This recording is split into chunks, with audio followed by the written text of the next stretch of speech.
Om Swastiastu, selamat pagi anak-anak, semoga kalian dalam keadaan sehat ya. Kembali lagi bersama Bapak Imadi Sartawan dalam pelajaran kepariwisataan. Sebelum itu, mohon dukungannya untuk channel ini dengan subscribe dan hidupkan lonceng notifikasinya agar kalian tidak tertinggal video terbaru pada channel ini. Pada kesempatan yang baik ini, kita akan belajar mengenai materi yang pertama, yaitu industri pariwisata. Selanjutnya, tujuan pembelajaran kita itu ada 3. Yang pertama, kalian mampu menjelaskan pengertian industri pariwisata. Yang kedua, kalian mampu menjelaskan skema dan gambar industri pariwisata. Dan yang ketiga, kalian diharapkan dapat menjelaskan komponen utama pariwisata. Sebagai pendahuluan, sebagai sebuah industri, sektor pariwisata merupakan komoditas yang menghasilkan jasa atau sebuah pelayanan yang sangat baik yang dilakukan oleh kalian selaku orang yang bergerak di bidang pariwisata. Batasannya adalah proses atau aktivitas untuk memenuhi dan melayani keinginan atau kebutuhan wisatawan. Hanya melayani keinginan atau kebutuhan para wisatawan itu adalah batasannya.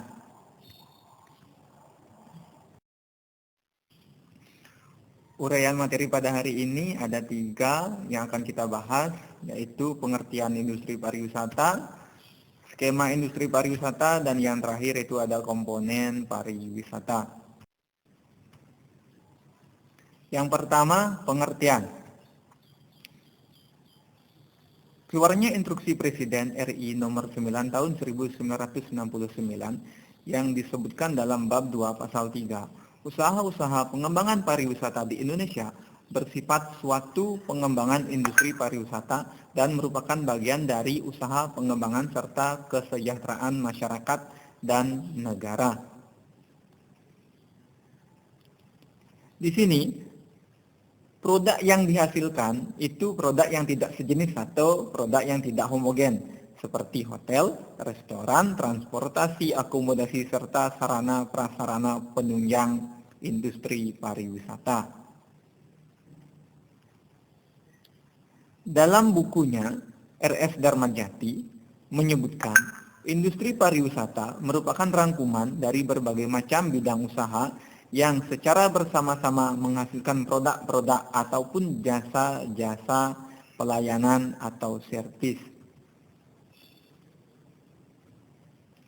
Industri pariwisata juga disebutkan sebagai industri unsmoke industri atau industri yang tidak berasap, karena perangkat-perangkat yang digunakan itu tidak menggunakan mesin atau bahan baku, tetapi membutuhkan suatu perasaan, ketelitian, serta keterampilan dan keahlian khusus dalam menciptakan suatu produk yang diminati wisatawan ataupun konsumen. Baik, selanjutnya di sini kita akan membahas pengertian oleh para ahli pariwisata. Yang pertama, menurut Rob W. Hunziker, industri pariwisata merupakan semua bisnis yang mempunyai kesatuan wujud dengan menggabungkan berbagai macam produk serta menyediakan barang dan jasa pelayanan dari objek wisata alam yang mempunyai keistimewaan. Yang kedua, menurut Bernaker, industri pariwisata merupakan entitas ekonomi dalam penyediaan layanan untuk memenuhi kebutuhan perjalanan. Yang ketiga, menurut G.A. Skomol, pariwisata adalah industri yang sangat terdesentralisasi yang terdiri dari perusahaan yang berbeda dalam ukuran, lokasi, berbagai layanan yang disediakan, dan metode yang digunakan untuk memasarkan dan menjual produk maupun jasa pelayanan servisnya. Baik, untuk yang terakhir itu ada J.L. Licluris. Perusahaan pariwisata adalah semua pedagang yang bersama-sama memenuhi kebutuhan wisatawan seperti usaha primer, baik itu akomodasi, transportasi, makanan atau travel agent, dan usaha sekunder yang di dalam bidangnya yaitu souvenir dan kegiatan asuransi jasa perbankan dan lain-lain. Nah, dari pengertian para ahli di atas, maka dapat disimpulkan bahwa industri pariwisata merupakan industri yang tersendiri, yang sangat kompleks dan mempunyai hubungan dengan beberapa bidang usaha yang menyediakan kebutuhan wisatawan saat melakukan perjalanan wisata sejak berangkat sampai kembali ke tempat asalnya. Adapun beberapa syarat-syarat industri yang bisa disebut sebagai industri pariwisata. Yang pertama itu ada aktivitas wisatawan yang melakukan permintaan atas pelayanan perusahaan secara berkesinambungan. Yang kedua, adanya ragam bidang usaha pariwisata yang berbeda fungsi tetapi saling melengkapi untuk melayani kebutuhan wisatawan. Syarat yang ketiga yaitu ada proses produksi perusahaan sebagai akibat adanya permintaan wisata.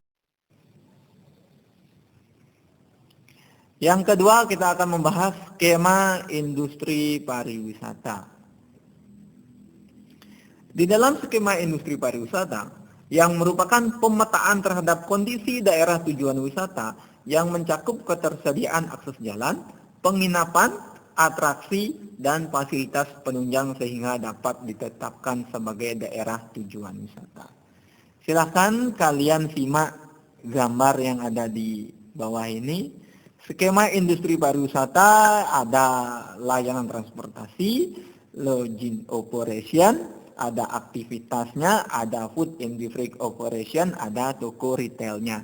Nah, di dalam layanan transportasi ada industri kapal laut, penerbangan, mobil, bus, kereta api, sepeda motor, limusin, dan lain-lain. Dalam lodging operation ada hotel, motel, motor hotel, resort hotel, camp, park, pension, motorhomes. Di dalam aktivitas itu ada sebuah rekreasi, bisnis, pertemuan, tur studi, pertandingan olahraga, festival seni budaya, dan lain-lain. Di dalam food and beverage operation itu ada sebuah restoran, toko retail, vending, lodging properties, jasa boga, cruise ship, snack bar, dan lain-lain. Nah, di dalam toko retail itu ada sebuah cenderamata, toko seni dan kerajinan tangan, pusat perbelanjaan pasar, dan toko aneka. Kalian bisa lihat gambar di sebelahnya itu ada sebuah 4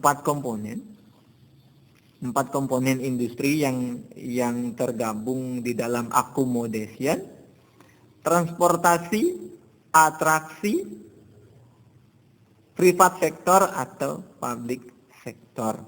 Nah, di sini semua industri itu bisa dipesan lewat tour operation dan dilanjutkan ke travel agent serta ada support service-nya. Itu yang bisa dipesan oleh lewat turisnya.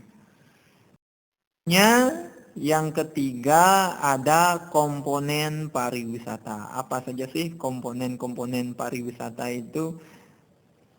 Suatu daerah tujuan wisata menjadi menarik bagi wisatawan jika memiliki beberapa aspek yang secara bersama-sama menjadi komponen atau unsur yang dibutuhkan dalam pariwisata. Secara garis besarnya, setiap aktivitas pariwisata akan melibatkan komponen utama yang sering disingkat 5A.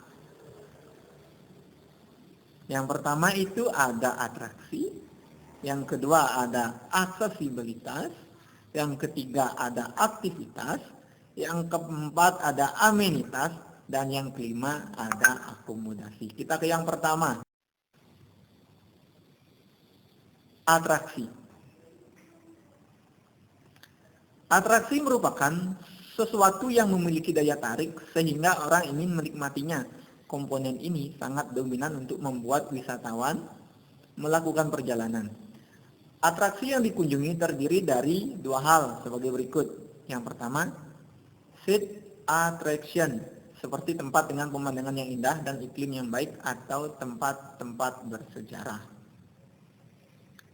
Yang kedua, event attraction seperti kongres, pameran, festival, atau pertandingan olahraga seperti gambar yang ada di bawah ini. Bisa kalian simak dengan baik. Yang kedua itu ada akomodasi atau accommodation. Akomodasi di sini merupakan sarana penginapan yang tersedia di suatu daerah tujuan wisata. Antara lain ada homestay, lodgement, motel, hostel, guest house, hotel melati, hingga hotel berbintang. Ketersediaan sarana akomodasi di daerah tujuan pariwisata akan meningkatkan nilai daya tarik atraksi wisata yang ada. Dan hal yang terpenting adalah kemudahan atau keterjangkauan dan kondisi tempat tersebut. Yang ketiga ada aksesibilitas.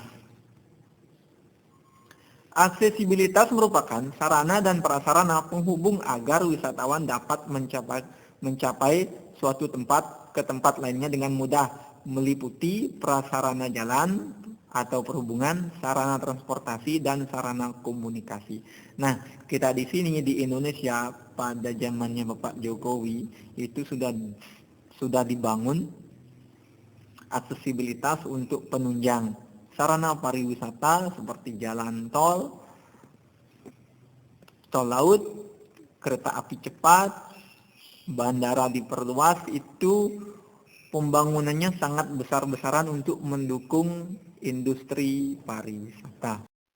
Yang keempat ada amenitas. Amenitas adalah fasilitas yang dimiliki suatu tempat tujuan wisata atau destinasi seperti hotel, restoran, sarana olahraga, dan lain-lain. Amenitas dibedakan menjadi 3, yaitu kebutuhan mendasar wisatawan, penunjang kebutuhan wisatawan, lingkungan tujuan wisatawan. Yang kelima atau yang terakhir ada sebuah aktivitas. Nah, aktivitas di sini merupakan kegiatan wisatawan di suatu destinasi pariwisata. Dengan demikian, sarana aktivitas perlu disediakan. Atraksi dan atraksi saling mendukung dan pada prinsipnya memenuhi 3 faktor, yaitu sesuatu yang dapat dilihat dan dilakukan. Yang kedua, sesuatu yang menarik untuk dikunjungi, dan sesuatu yang dapat memuaskan dan menyenangkan. Nah, seperti pada gambar, itu ada sesuatu yang dapat dilihat dan dilakukan seperti bermain arum jeram. Sesuatu yang menarik untuk dikunjungi itu mungkin ada, kalau di dalam bahasa Bali disebut dengan tenggalo, masih menggunakan alat yang sederhana, menggunakan hewan, sapi maupun kerbau untuk membajak sawah. Yang ketiga itu ada gambar yang dapat memuaskan wisatawan dan menyenangkan, itu ada snorkeling. Nah, baik, mungkin itu dari Bapak. Silahkan kalian berikan komentarnya pada video di bawah ini. Komentar kalian, pendapat kalian. Jika ada pertanyaan silahkan diajukan. Nanti kalian bisa berdiskusi pada kolom komentar. Baik, sekian dari Bapak. Untuk hari ini Bapak tutup dengan Paramo Santi. Om Santi Santi Santi Om.